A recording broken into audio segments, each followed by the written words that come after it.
ከገሊላ ወደ ዮርዳኖስ መጣ። ዮሐንስ ግን እኔ ካንተ ልጠመቅሻለሁ አንተ ወደኔ ትመጣለህን ብሎ አይሆንም አለው። ጌታ ኢየሱስም መልሶ እንዲህ ያለው ተድላ ደስታ ለኛ ነውና እውነትንም ሁሉ ልንፈጽም ይገባናል። አንድ ጊዜ ስተዋለው ከዚህ በኋላ ተወው። ጌታ ኢየሱስም ከተጠመቀ በኋላ ያን ጊዜ ከውሃ ወጣ። እነሆ ሰማይም ተከፈተለት። የእግዚአብሔርም መንፈስ በርግብ አምሳል ወርዶ በራሱ ላይ ሲቀመጥ አየ። እነሆ የምወደው ለመስዋዕትነት የመረጥኩት ልጄ ይህ ነው የሚል ድምፅ ከሰማይ ተሰማ። የማቴዎስ ወንጌል ምዕራፍ 3 ከቁጥር 13 እስከ ቁጥር 17።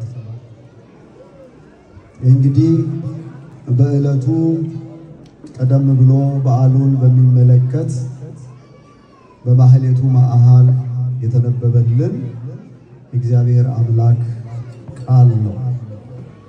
በዚያን ጊዜ የትኛው ጊዜ?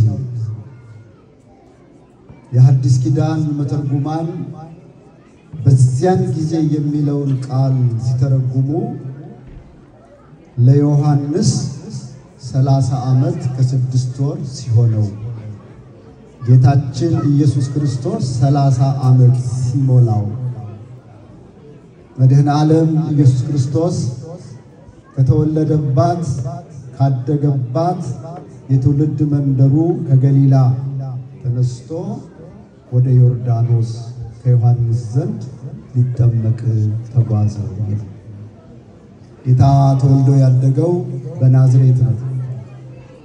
ለመጠመቅ የሄደው ወደ ዮርዳኖስ አውራጃ ነው።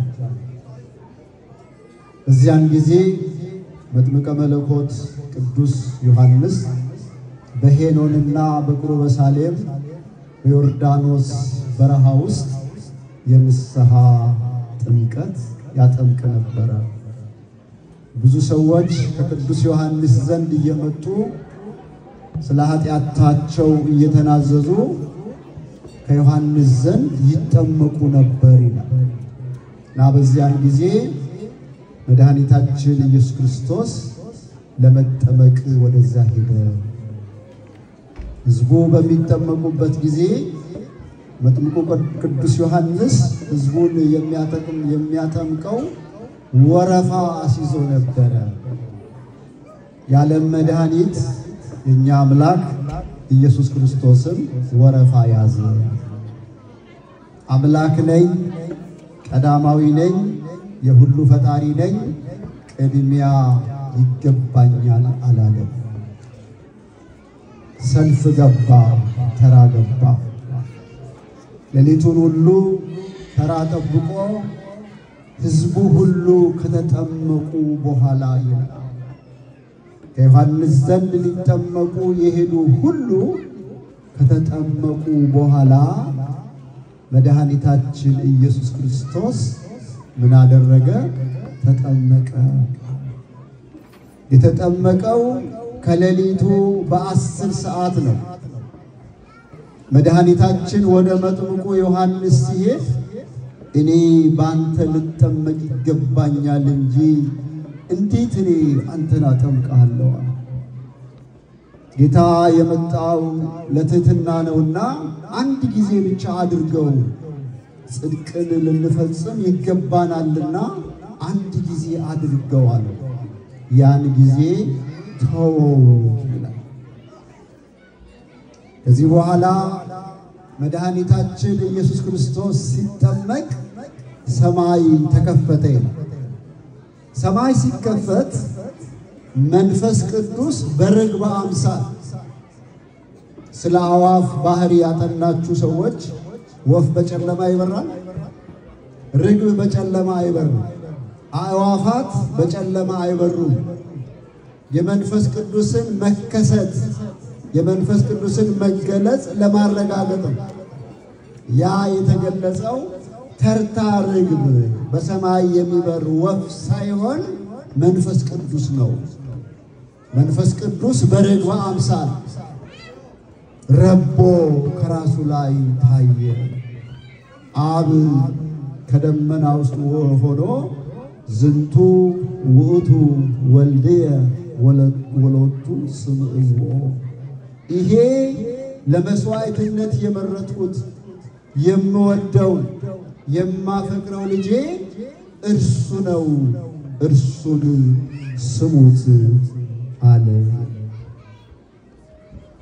ኢትዮጵያ ኦርቶዶክስ ተዋሕዶ ቤተክርስቲያን ይሄንን ታሪክ መሰረት በማድረግ በየዓመቱ ጥር 10 ቀን ታቦታትን ከመንበረ ክብራቸው አውጥታ ወደ ባህረ ጥምቀት ወስዳ የከተራ በዓልን የምታከብረው ቅድም ከነገርኳችሁ ታሪክ በመነሳት ነው።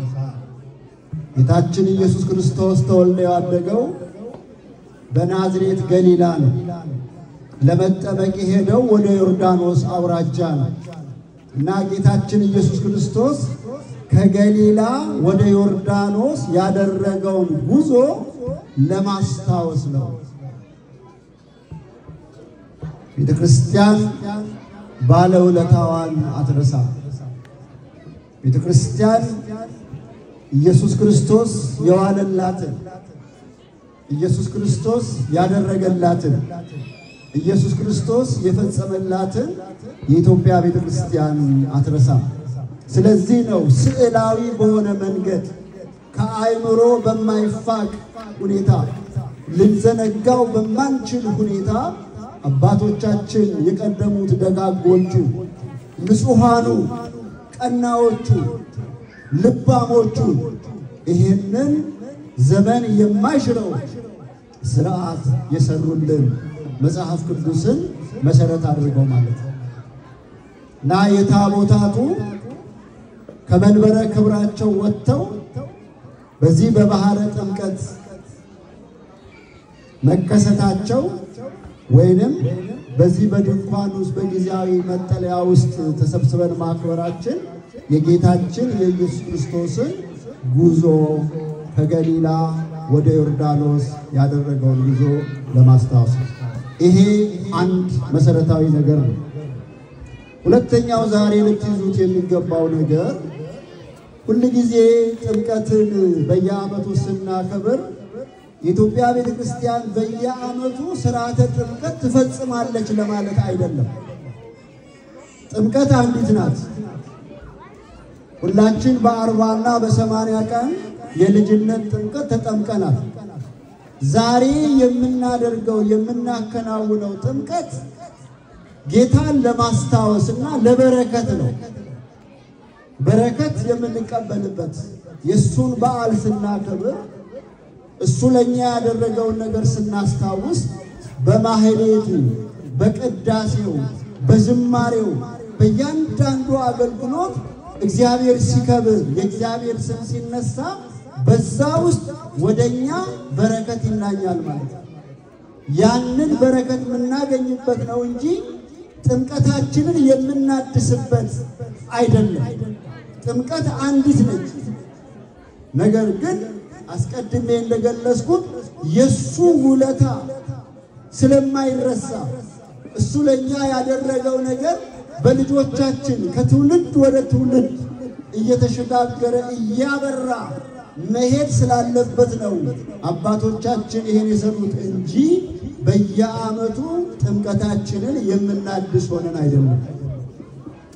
ሌላው ዛሬ በዛሬው ዕለት ለተጠመቁ ልጆች ከወረደው የመንፈስ ቅዱስ በረከት እኛም የምንሳተፍበት ነው ማለት ነው። ከታሪኩ አኳያ ይሄንን ከተመለከትን እስኪ ወደኛ ህይወት ደግሞ እንምጣ። ከጊዜው ተነስተን በዚያ ጊዜ የሚለውን ነገር ስንመለከት ቅድም የመተርጉማኑን ሐሳብ ነግሬያችኋለሁ። ከታሪክ አኳያ ደግሞ መድኃኒታችን ኢየሱስ ክርስቶስ ወደዚህ ዓለም በመጣበት ጊዜ በተገለጸበት ወቅት ኢየሩሳሌም እሱ የተወለደባት ሀገር የሱ የሆኑ ህዝቦች የሱ የሆኑ ወገኖች ሁሉ በሮማውያን የቀኝ አገዛዝ ወድቀው ነበር። ከሮማውያን አገዛዝ የተነሳ ህዝቡ እጅግ የተማረረበት እስራኤል በጎበዝ አለቆች የምትመራበት ዳኝነት የጎደለበት ጉልበተኛ በጉልበቱ የሚመካ የፈለገውን የሚያደርግበት ህፃናት የሚያለቅሱበት ድሆች የሚበደሉበት የሰው አውሬው ሰው ነው የተባለው የሮማውያን ተረት የተፈጸመበት ዘመን ነበር ይላል። ያ ዘመን በጣም አስከፊ እስራኤላውያን የሚይዙት የሚጨብጡት ያጡት በቀቢጸ ተስፋ የወደቁበት ሰዓት ነበር ያ ወቅት። ያኔ ከዛሬ ጋር ልናነጻጽር ያስፈልጋል። ዛሬ ዓለም ሀገራችን እኛ በምን አይነት ሁኔታ ላይ እንገኛለን? የተወደዳችሁ ያ ዘመን ያ እስራኤላውያን እስራኤል ዘስጋ የተጨነቁበት ዘመን እኛም እስራኤል ዘነፍስ የተጨነቁበት ሰዓት ነው። የተወደዳችሁ ዓለም የተጨነቀበት ሀገራችን ወገኖቻችን የተጨነቁበት ወገኖቻችን በአደባባይ የሚዘረፉበት ከቤት ንብረታቸው እንዲፈናቀሉበት አገር ማዕከላዊ መንግስት ደግሞ አገር በጎበዝ አለቆች የሚመራበት ውጥንቅጡ የጠፋበት የሚጨበጥ የሚያዝ የጠፋበት ሰዓት ላይ ነው የተወደዳችሁ መናን ያለው። እስራኤላውያን ከነበሩበት ታሪክ ተነስተን ነው እኛ ዛሬ ያለንበትን ህይወት አጠቃላይ ሁኔታ መመርመር ያለብን። እስራኤላውያን እንደዚህ በተጨነቁበት ሰዓት ያ የዓለም መድኃኒት እንባን የሚያብስ የኃጢአትን ደብዳቤ የሚቀድ በደልን የሚደመስስ እናንተ ሸክማችሁ የከበዳችሁ ወደኔ ኑ ብሎ የሚያሳርፍ ጌታ ለነሱ የተገለጠበት ወቅት ነው። ያ መድኃኒት በእውነት ለሁላችንም ይገለጽልን። ያ መድኃኒት ኢየሱስ ክርስቶስ እስራኤላውያንን ያረጋጋ እስራኤላውያንን የጎበኘ የእስራኤልን እንባ ያበሰ የጠረገ ኢየሱስ ክርስቶስ ዛሬ የኛንም የእናቶቻችንን የአባቶቻችንን የወገኖቻችንን እንባ ያብስልን። የቤተ ክርስቲያንን እንባ ያብስልን። የካህናትን እንባ ያብስልን። ያ በዚህ አይነት ሁኔታ ላይ ስላለን ወደሱ መጮህ ያስፈልጋል። የተወደዳችሁ ምእመናን መድኃኒታችን ኢየሱስ ክርስቶስ ከምንም በላይ በጥምቀቱ ያስተማረን ትቶልን የሄደው ነገር ምንድነው ብትሉኝ ትህትና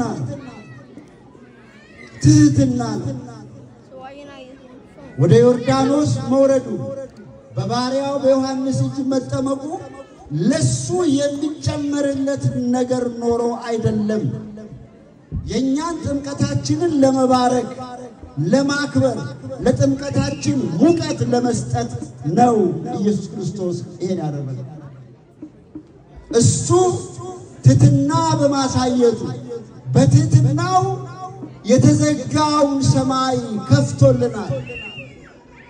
የተዘጋው የሰማይ በር ተከፍቷል። ዛሬ እኛ በትዕቢታችን ዛሬ እኛ ባለመታዘዛችን ዛሬ እኛ ቅኖች ባለመሆናችን ኢየሱስ ክርስቶስ በትህትናው የከፈተልንን በር እንዳናዘጋ ያስፈልጋል። እሱ በትህትናው ከፍቶልናል። እሱ በትህትናው ከወደቅንበት ፈልጎናል። የሰው ልጅ ወድቆ ነበረ። የሰው ልጅ ከስሮ ነበረ። የሰው ልጅ ጎስቁሎ ነበረ። አምላክ አከበረው በትህትናው አከበረው። በትህትና በሩን ከፈተ። ያ በሱ ትህትና የተከፈተውን በር በትዕቢታችን ባለመታዘዛችን እንዳናዘጋው የተወደዳችሁ ምዕመናን ጥንቃቄ ልናደርግ ያስፈልጋል። ባለ ሚስቱ ትህትና ሊያሳያት ይገባል። ዛሬ በትዳራችን ችግር ስላለ ማለት ነው።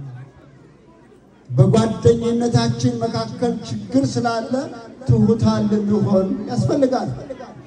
ትህትና መድኃኒት ነው። እሱ ትሁት ሆኖ ወረደ፣ እሱ ትሁት ሆኖ ተጠመቀ ስንል እኛ የሱ ልጆች ትሁታን መሆን አለብን። እሱም ሲያስተምረን ምንድነው ያለን? እናንተ እኔ በልቤ ትሁት ነኝ ያለው። እኔ በልቤ ትሁት ነኝ፣ እናንተ ደካሞች ሸክማችሁ የከበደ ወደ እኔ ኑ፣ እኔ ደግሞ አሳርፋችኋለሁ። ዛሬ ያልተጨነቀ ማን ነው?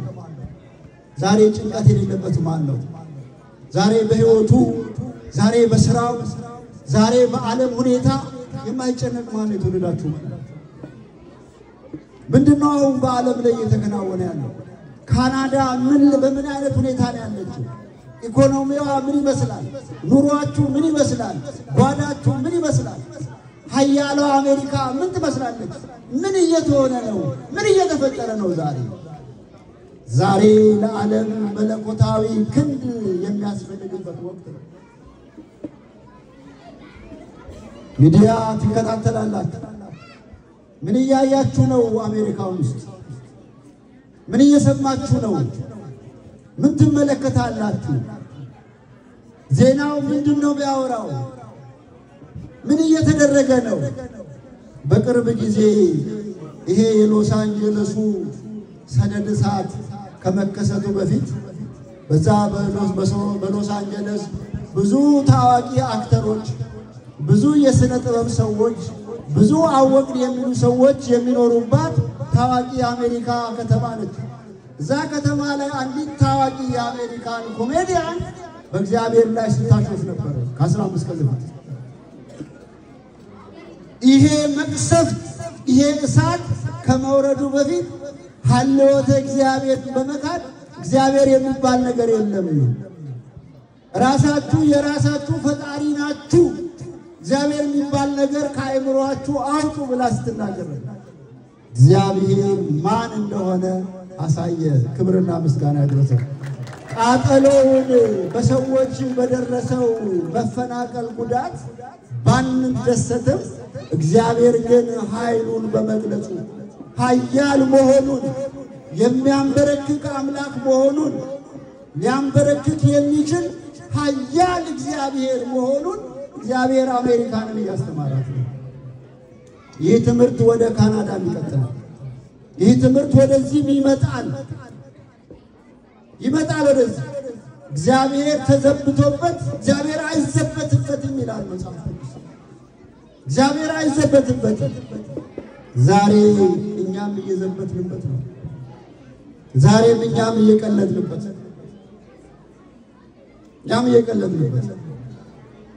በተሰጠን የንስሐ ዕድሜ ስንቶቻችን ንስሐ ገብተናል? ስንቶቻችን የንስሐ ሕይወት ውስጥ አለን? ስንቶቻችን ስጋውና ደሙን ተቀብለናል? ስንቶቻችን የበደልነውን ክሰናል? ስንቶቻችን ከዝሙት ወጥተናል? ከረከሰ ሕይወት ስንቶቻችን ነው የወጣነው? ከአመንዝራነት ከጭፈራ ስንቶቻችን ነው የወጣነው? ይሄም በእግዚአብሔር ላይ መዘበት ነው። የተወደዳችሁ አሁን ዛሬ ያለነው 11ኛው ሰዓት ላይ ነው። ዛሬ ያለነው ሙጣጩ ላይ ነው። ዛሬ ያለነው የመጨረሻው ሰዓት ላይ ነው።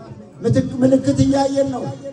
መንግስታት በመንግስታት ላይ እንደሚነሱ፣ ህዝብ በህዝብ ላይ እንደሚነሳ፣ ወገን በወገን ላይ እንደሚነሳ እያየን የተወደዳችሁ ነው። ስለዚህ ንቁ። እንደ ቤተ ክርስቲያን ዛሬ የጠራናችሁ የበረከቱን ውሃ ተረጭታችሁ ብቻ እንድትሄዱ አይደለም። ልባችሁ እንዲለወጥ ነው። ልባችሁ እንዲነካ ነው። እኔ ማን ነኝ ብላችሁ እንድትጠይቁ ነው። እኔ ማን ነኝ? ተስፋዬ ማን ነው? ጉዜ ወዴት ነው? ነገ ብጠራ፣ ነገ ብሞት በፈጣሪዬ ፊት ይዤ የምቀርበው ስራ አለኝ ወይ ብለን ራሳችን መጠየቅ። ስራ አለን ወይ?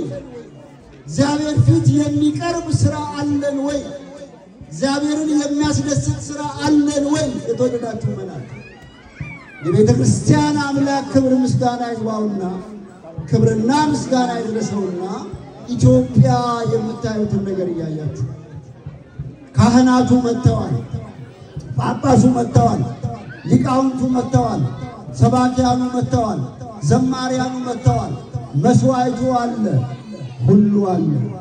የሌለው ግን ልብ ነው የጠፋው። ልብ ነው። ልብ ያስፈልጋል የተወደዳችሁ ማለት። ስለዚህ ጊዜው አልቋል። ጊዜው አጭር ነው። ጊዜው መሽቷል። ጊዜው ክርስቶስ የሚመጣበት ሰዓት ደርሷል። ስለዚህ መንገድ ላይ እንዳንቀር የተወደዳችሁ ማለት መንገድ ላይ እንዳትቀሩ፣ መንገድ ላይ እንዳንቀር። ስለዚህ ቅድም ከገለጽኩላችሁ ችግር እኛ የምንወጣው ሕይወታችን ከዛ ችግር የሚወጣው መንፈሳችን ከዛ የሚወጣው አንድ ለበሽታችን የሚሆን አንድ ጥቅስ ላንብብላችሁ መጨረሻ። ብዙ ጊዜ መጽሐፍ ቅዱስን ሳነብ አሁን ሕይወታችን ቤተክርስቲያናችን እኛ ያለንበትን ነገር የሚያሳየን መድኃኒት ነው። ዮሐንስ ወንጌል ምዕራፍ 1 ቁጥር 13 ላይ እንዲህ ይላል። ከቁጥር 12 ጀምሮ ሳነበው እንዲህ ይላል። ወለእለሰ ተወክፍዎ ወሃቦሙ ስልጣነ ውሉደ እግዚአብሔር ይኩኑ ለእለ አምኑ በስሙ እለ ኢኮኑ እብነ ዘሥጋ ወደም ወኢ እምስምረተ ብእሲ ወብእሲት አላ እምእግዚአብሔር ተወልዱ። የአማርኛው ትርጉም ምን ይላል? ለተቀበሉት ግን እግዚአብሔር ልጆች እንዲሆኑ ስልጣንን ሰጣቸው በስሙ ላመኑ። እኛ የማን ልጆች ነን? ንገሩኝ እስኪ ንገሩኝ ሁላችሁ። እስኪ የእግዚአብሔር ልጆች ነን በሉ። እስኪ የእግዚአብሔር ልጆች ነን በሉ። እንዲህልና ከስጋዊ ከደማዊ ግብር ከባልና ከሚስት መዋደድ ያልተገኙ ናቸው ከእግዚአብሔር ተወለዱ እንጂ። ምንድነው የሚለው? እናንተ ከወንድና ከሴት ግንኙነት አይደለም የመጣችሁት ይላል። በሱ ያመኑትን ሴትና ወንድ ተገናኝተው በሚፈጠር ግንኙነት የተገኛችሁ አይደላችሁም። በጥምቀቱ ከሱ ተወልዳችኋል። ክርስቲያን የሆነ ሁሉ የማልጅ ነው፣ እግዚአብሔር ልጅ። ታዲያ ለምንድነው በዘር የምንከፋፈለው? ታዲያ ለምንድነው በዘር የምንለያየው? ታዲያ ለምንድነው በዘር የምንሳሳበው? ከስጋና ከደም ፈቃድ አልተወለዳችሁም ማለት ዛሬ ይሄ ነው። ዛሬ ከእግዚአብሔር የተወለድንበት ነው ክርስቲያኖች። የሀገራችን በሽታ ይሄ ነው። የወገኖቻችን በሽታ ይሄ ነው። የቤተ ክርስቲያን በሽታ ይሄ ነው። የካህናት በሽታ ይሄ ነው። ቤተ ክርስቲያኒቱ ሕዝቡም የተጎዳው ከምን እያሰብን ነው? እምስምረተ ብእሲ ወብእሲት እያደረግን ራሳችን ስለምንቆጥር ነው። መጽሐፍ ግን እለ ኢኮኑ እምነ ዘሥጋ ወደም ወይም ስምረተ ብእሲ ወብእሲት አላም እግዚአብሔር ተወልዱ፣ ከእግዚአብሔር ተወለዱ እንጂ ከስጋዊ ፈቃድ የተወለዱ አይደሉም። በጥምቀት የተወለዱ ልጆች ነው የሚለው። ይሄ ነው የጥምቀት ልጆች። በጥምቀት ያገኘነው ክብር ይሄ ነው ክርስቲያኖች። በዚህ መሪ ነው ኢትዮጵያን ያቆዩ አባቶች